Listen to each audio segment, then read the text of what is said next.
Hello and welcome to sportsbookreview.com. Natalie Van Rijsdrum here, and the Wimbledon competition is heating up, headed into the quarter-finals. It has been a tumultuous road. A lot of the top seeds are out, and it's sort of almost echoing like World Cup, I think, and sort of like some of these big names out.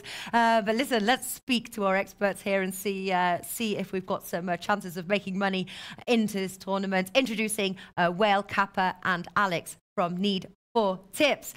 Starting off on the men's side, any big surprises for you, Whale Kappa? We have today. I came close, I guess, with Gulbis, but at the end of the day, Nishikori's form was just that little bit much better. Gulbis got a little hurt in that third set tiebreak. That really swung the match in Nishikori's direction. Otherwise, pretty chalky across the board. I thought Kevin Anderson played a pretty spectacular match. I was expecting Monfils to be able to eke that one out and punch his ticket to the quarterfinal, but it was not to be. Otherwise, it's been pretty uneventful on the men's side today. Yeah. Well, sometimes that could be a good thing as far as making money. Some of those tough upsets are hard to predict. Alex, moving over to a women's side, obviously a lot more sort of tumultuous there. How's it looking moving forward? Just to remind our friends that we killed it, Whale Kappa and myself, yesterday on today's matches. We went, I don't know, 75% winning tips. Me, I went Federer minus 8.5, Nishikori Gulbis over 3.5 sets, Isner minus 3.5 on the Asian handicap, Julia Jorges to win, and my only loss was Alison van Uitvank. And Whale Kappa went Federer also. I think that he went how you say, Kerber 2-0 versus Bencic. Yep, that was good. Some impressive stuff there. Del Potro, still we have two matches going on. Del Potro versus Gilles Simon, 2-1 on 2-0 on sets. We are in the third set, and Djokovic winning 2-0 against Karen Khachanov. Probably again, Whale Kappa will win also that one. So yeah, going on the women's side, huge upset again, but I was expecting it. Karolina Pliskova lost against probably the best player in the tournament so far, Kiki Bertens. Impressive player right now at Wimbledon. I think that she will go even more deep than what she did so far. So now the first 10 places WTA are out of the tournament. So anything is possible. The only one, how you say, that was former huge number one, and I think that she will probably be in top 10 in the next month. Serena Williams is performing great. Ostapenko again, she's doing great also. So it's interesting what will happen. I have two leans for the quarterfinals. Two leans. Yeah, well, congratulations on the bets that you guys have given. Fantastic, even with all the upsets there. Very good indeed. Starting off, obviously, Federer's price is dropping still 1.91. Juan Manuel del Potro is at 13. What do you like on the men's side moving forward there, Whale Kappa?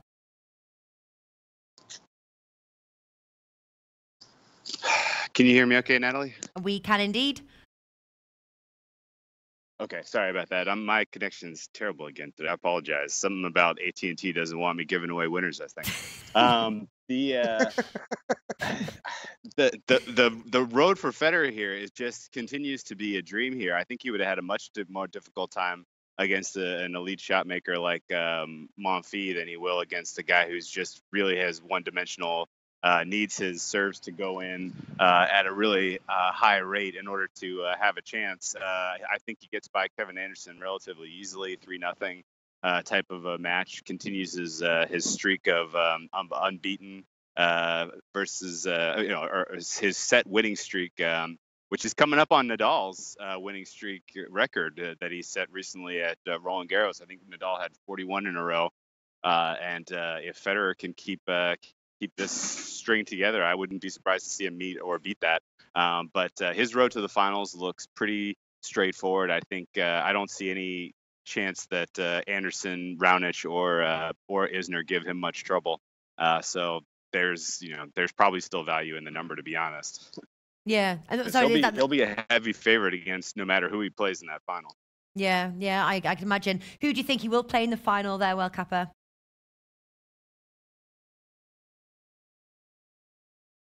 He froze. Alex, are you back again? He's back. Who do you think Federer will play in the finals? At this point, I'm nervous it's going to be Nadal. We've talked about this a couple times. Nadal didn't warm up at all for grass season. It's usually for him to be able to do really well on a given surface. He got that prep afforded to him by having a really easy draw through 4 rounds now. He hasn't faced anyone with anywhere near the type of game that can really challenge him. And so here he sits now in outstanding form. He's going to get a pretty tired, it looks at least like a pretty tired Del Potro in the quarterfinal, who I think he can beat. Yep. And then he'll probably get Djokovic in the semifinals, who he can beat. So at this point, Federer-Nadal final matchup does look like what we will get. And some people will be excited for that. I think there's no doubt those are the 2 best men's players playing tennis right now, and maybe the 2 best men's tennis players of all time. So getting them head-to-head for a Wimbledon championship is pretty cool, and I would expect that's where we're headed for the rest of this, the men's side of the draw. Yeah, I agree. Alex, do you agree there, Federer and Nadal final? Absolutely. Nadal is playing wonderful. Del Potro, I was watching him with Simon earlier, and I see he is struggling in the 3rd set. He just re-braked Gilles Simon there. He hopefully for everyone he will win in 3 sets for us to do some more money. So yeah, I think that Del Potro is great, but I think that Nadal is even better than that. All right. Okay. Moving on to the women's side now. Well, the quick notes on Nadal, if you can hear me still. Sure. Yeah, we can hear you. Yes. Okay, so it's been 7 years since we've seen Nadal make a Wimbledon final. 2011, he lost to Novak Djokovic in the final. That was the last time he made a deep run at Wimbledon. So it's been a long time. But it's worth noting, every time he's made it to the second week of Wimbledon, or at least made it to the quarterfinals, he's then progressed on to the final. And I have some kind of data and research to do to kind of really fully form this point. But for whatever reason, the wear and tear on the center court over the course of the tournament really does sort of change the characteristics of the surface itself. The ball starts to come off a little bit higher, especially when it's been a warm, dry tournament like we've had. Haven't seen much rain recently. The courts are in really pretty dry, firm conditions. So the ball starts coming off a little bit higher, and we start to see it plays into Nadal's strengths. He doesn't have to bend his knees as much to get his power into his strokes, and he can get more topspin on the ball. And I think a lot of that kind of lends itself into him kind of excelling in week 2 of the Wimbledon championships when he's gotten there. So it's going to be interesting to see if anyone can match him on that. And more than that, I think that grass is not a secret anymore for Nadal. Yes, he's the king of clay, but I think that with every year that is passing, he is perfect in every court. Doesn't matter, hard court, clay, grass. I think he's incredible. He's incredible. But he can add more every time with every year that is passing. Yeah, we've got Brian Myers said Raonic is beating Federer. What do you say about that, World Cupper? We can't hear you. Alex, what do you say about Raonic beating Federer? No, I don't think that Raonic will beat Federer. Most of all, Raonic has to play Isner before playing Federer. So I think that it will be really tough for Raonic to pass Isner, first of all, because I have Isner to qualify in further in the competition. Yeah. We've got one of our regular viewers here, Saeed, says, our James Bond needs a better connection when on field missions. Yes. Sorry, guys. His life is actually a little bit like James Bond in real life, actually. He does do James Bondy style things. All right. Yeah, what do you say? Raonic beating Federer?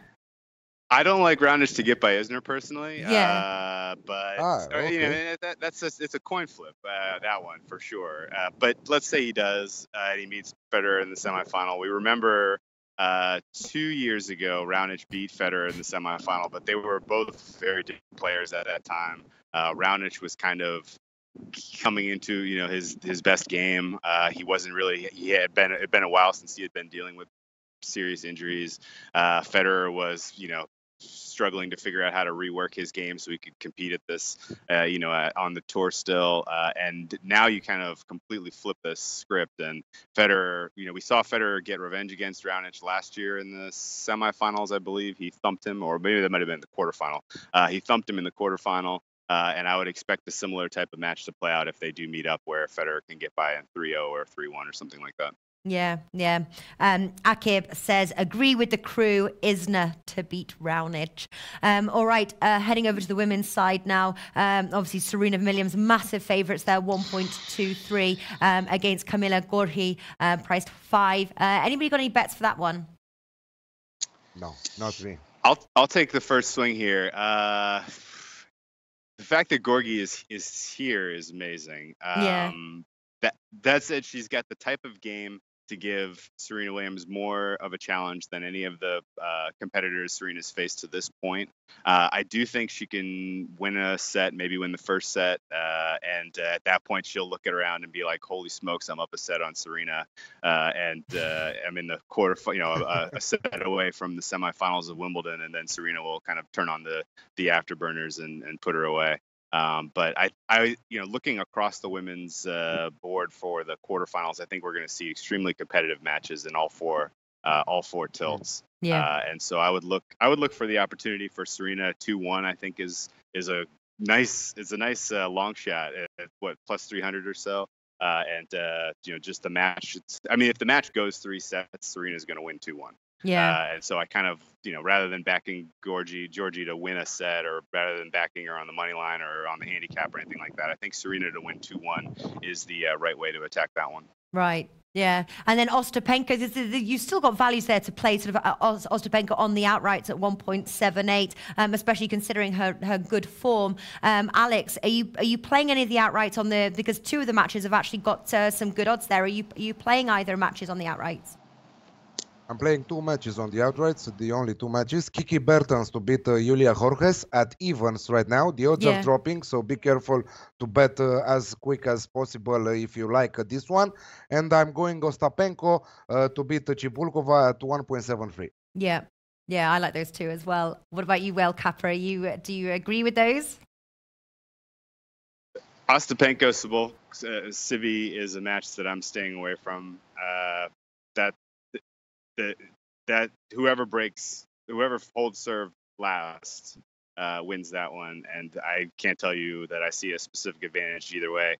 I think the market was pretty sharply priced there too. Ostapenko has lost in her 2 head-to-heads against Civi, but in the same Civi was a little better player at the time. Ostapenko, I didn't think really kind of found her game until Roland Garros last year, and so I guess I think. And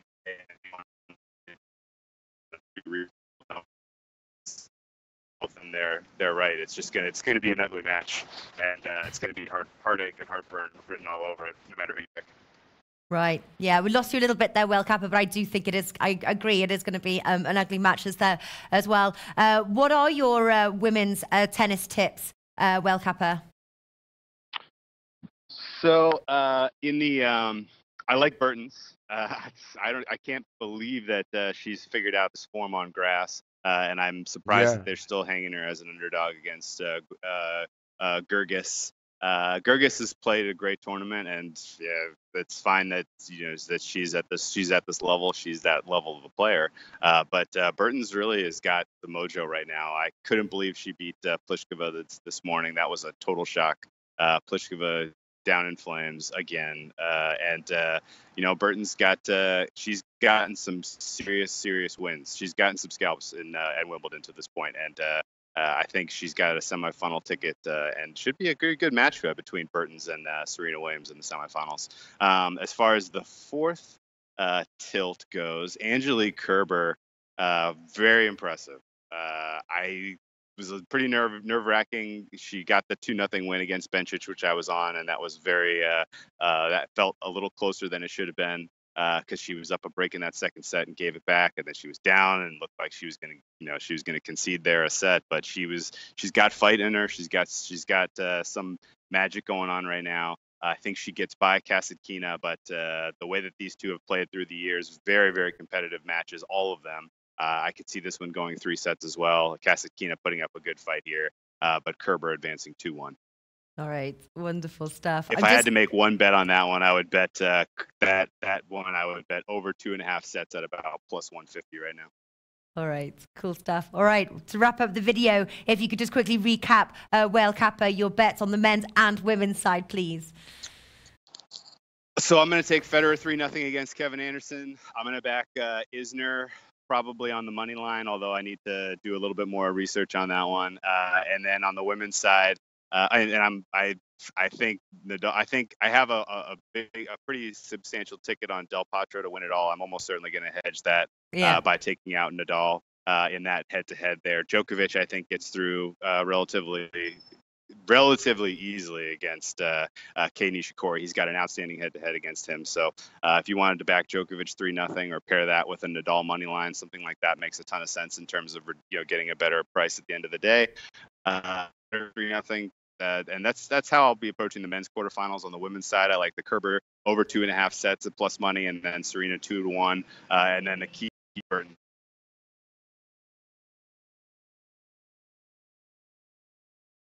I think we just lost you. What was the final thing? I think Kiki. I think it stopped Kiki there. Burton's, yeah, the Kiki. Kiki Kiki Burton's money line. Yeah, money line. Okay, perfect. That's the last of them. Sorry about that, guys. No worries. Alex, what do you go for? Yeah. Kiki Burton is my banker of the quarterfinals. I have Ostapenko at 1.73. I have Federer. I think that 3-0, 1.65, you can go even further than that and say Federer -6 on the Asian handicap at 1.83. Even better in terms of odds. And a small stake on Isner to beat Raonic at 2.25. Perfect stuff. There we have it. I think we are on Wednesday meeting up again. Yes, Wednesday. And we have a guest appearance from Joao from MG Tennis Tipster. He's a big tennis writer with us. Hey, all right. Yeah, I know. I'm excited to chat with him. Right, he's generally incredibly busy. I said, please come along. Whale Kappa's here. Come and say hello. And so anyway, so to this, that's 4:30 Eastern time on Wednesday. So hopefully you guys can tune in and come and hear Joao and Whale Kappa. But big thank you to both of you. Really enjoyed the show, and to everybody watching. Best of luck, and I'll see you soon. Thank you. All right, best of luck. Thank you for having me.